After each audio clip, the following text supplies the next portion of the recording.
Today I wanted to talk about mixed media layering. So if you're staring at a blank page and you're getting started with mixed media collage or mixed media artwork, how do you get started with the layering process? And today's focus is not on a final piece, but more so on the layering techniques. How many layers do you need? How to get started with layering? What tools and techniques can you use?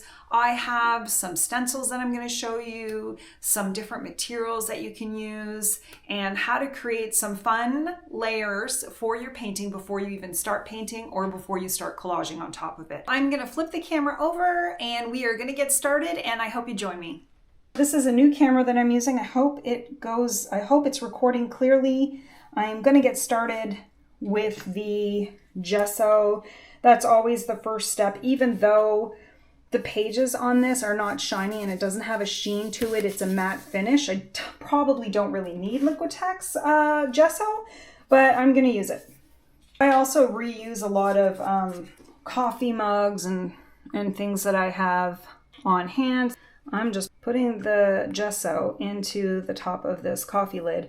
It's quite thick, so I don't need to worry about it going outside of the that little hole there. And I'm just going to grab any old brush, but because it's gesso, I'm just going to use one of these brushes here. And I'm just going to cover the page. This sort of just preps your page for anything that you're putting on there. Because this is a matte page, I'm not even worried about covering everything.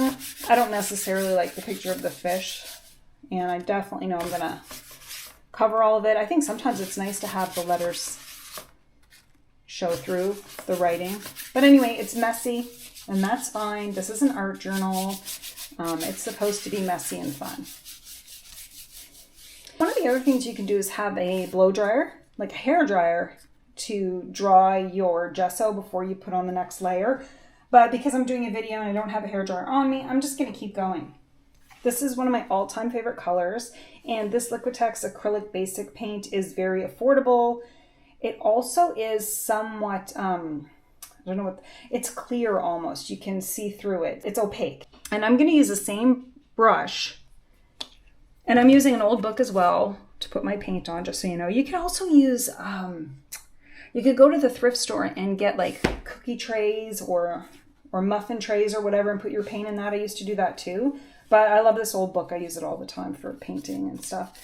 And again, I'm putting it on top of the gesso, and I don't care how it looks. Super fun. I like the scratchy. I like the texture of it. This paintbrush is, kind of, the bristles are harder, so it creates sort of a scratchy texture. The only thing to be careful with the cheaper paintbrushes or ones that you've had for a long time is that the little pieces can come out of it and stick onto the page, which I've had happen. I'm liking the way this looks. And one of the things that I'm going to do with this, because we're just practicing different layers, I'm going to rip a page out of this book and I'm going to stick it onto the page. Because we are creating layers, we want texture and dimension, and we want places for your eye to look when you're looking at the final art piece. And again, this is a great way to use old books or ruined books or basically anything. This book has meaning. It used to be my dad's. I've been using it since I started my YouTube channel. Sometimes people get upset that I'm using books, but you know what? That's just the way it is. I like using old books rather than buying something new. Mod Podge is another great glue, but you can use any glue that you want. When it comes to the mixed media page, because this is still wet, I have to use a wet glue. I can't use like a glue stick or anything, but glue sticks are also good. I'm just putting the Mod Podge onto the paper, and I know the paper's going to stick even if I didn't put a whole lot of Mod Podge on there because this gesso is not quite dry yet. The good thing about acrylic paint, though, if you've ever used it, is acrylic paint dries very fast.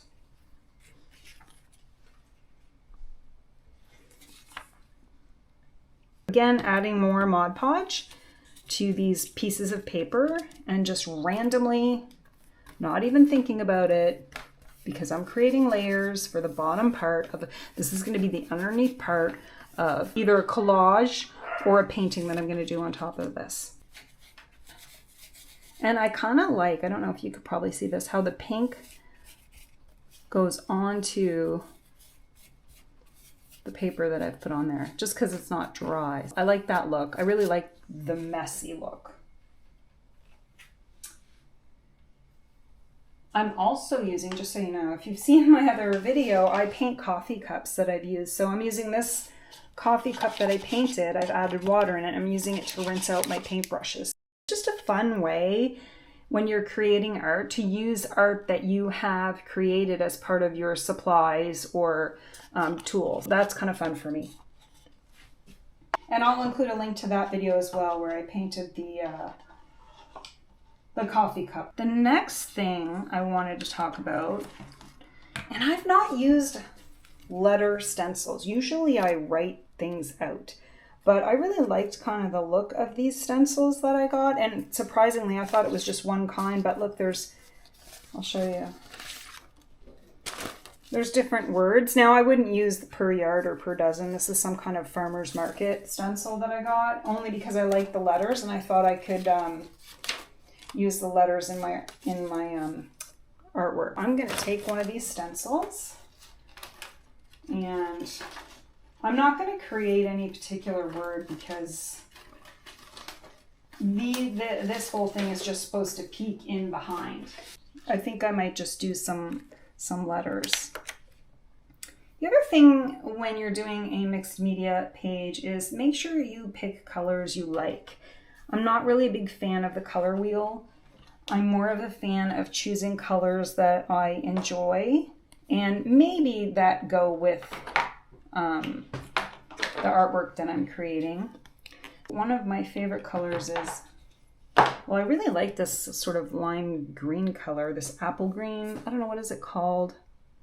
Brilliant yellow green. I'm going to use this.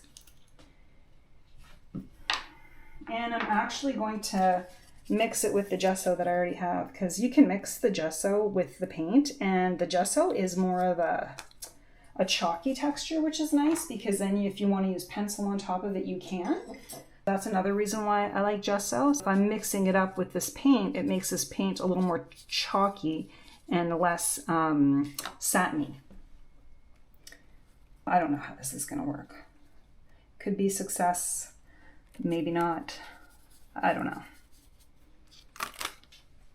I enjoy that. I'm just going to keep going. And you could use words, but for the sake of time and the fact that I'm just doing this video in the limited time that I have, I'm just going to go quickly and not try to create a word. There's different brushes you can use as well for stenciling. And another great tool for stenciling is spray paint, but I just don't have any spray paint. The office I work in doesn't have a lot of space, and I don't want to be breathing that in. I think the next color I'm going to use, and I'm going to keep going with the stencil right now, is going to be like, what's this called? Ooh, it's blue. I can't really pronounce that word, but it's blue. It's like a dark blue, and I love this color. I'm just going to pick a different paintbrush simply because I already used that brush for the green. And again, I'm mixing it with the gesso, and you could see I'm not really the tidiest painter, which is fine.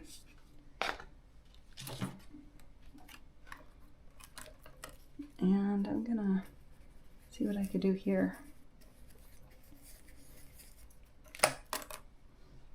Oh, I guess I did do a word. Okay. You could even go over maybe some of the stuff that you did to create sort of an effect there. I might do that.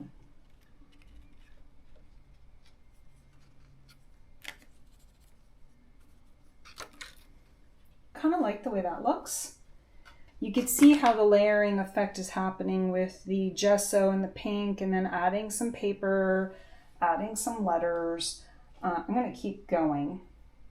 Another technique that I like for creating art journal pages, I'm just looking for a paintbrush, is shapes. I really like creating shapes, so I'm going to use that same blue. I don't need to have too many colors in the background because I have no idea what I'm going to put on top of this. But I've got some more blue here on my coffee cup lid, and I'm just going to do random shapes.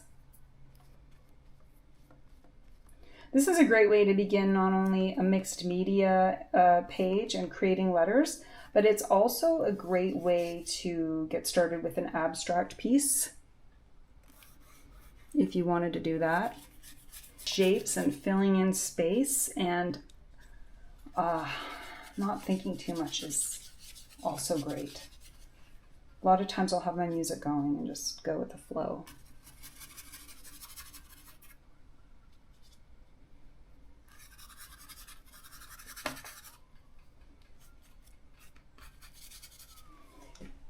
And the other thing that I like to use is just white. I use titanium white. There's different colors of white.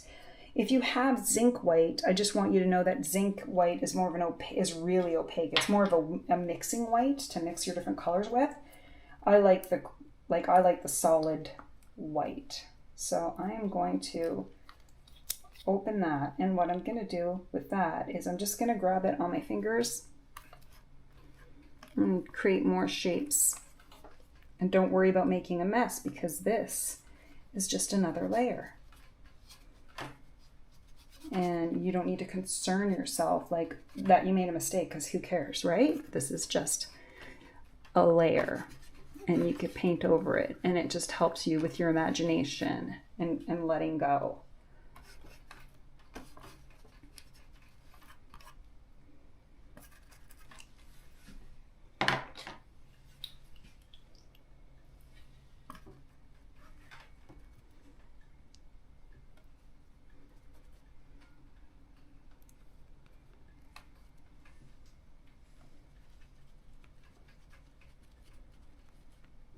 One of the things I like too is if I prep my pages and then I step away for a while, like even a week or a month, and I come back to this page, I don't need to worry about getting started with like the layers for the painting. I could just get right into my collage or my painting on top of this. Another thing you can use that I love to use when I'm creating art, I love these. They're palette knives, but I forgot the name. These are great for anything, like you can scratch things away. Okay, now I'm just going to keep going. Which adds a lot of texture. I think I really like the colors I've chosen here. I wonder if I have another color I really like. Gray is a good one too. I'm going to add some gray onto this. I want to call it spatula, but anyway. And then you can just add additional texture and layers to it. This goes on a little bit thicker, but when you let it dry, it looks nice underneath the painting or your collage. I'm liking the way this looks. I might go in with a little bit of white. Let's see what I could do there.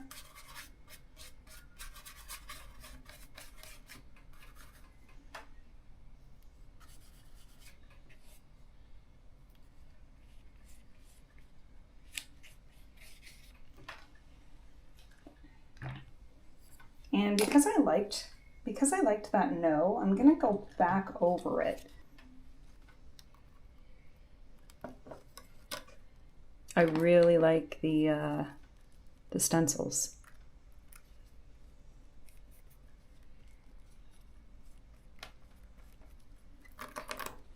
I think that looks really good.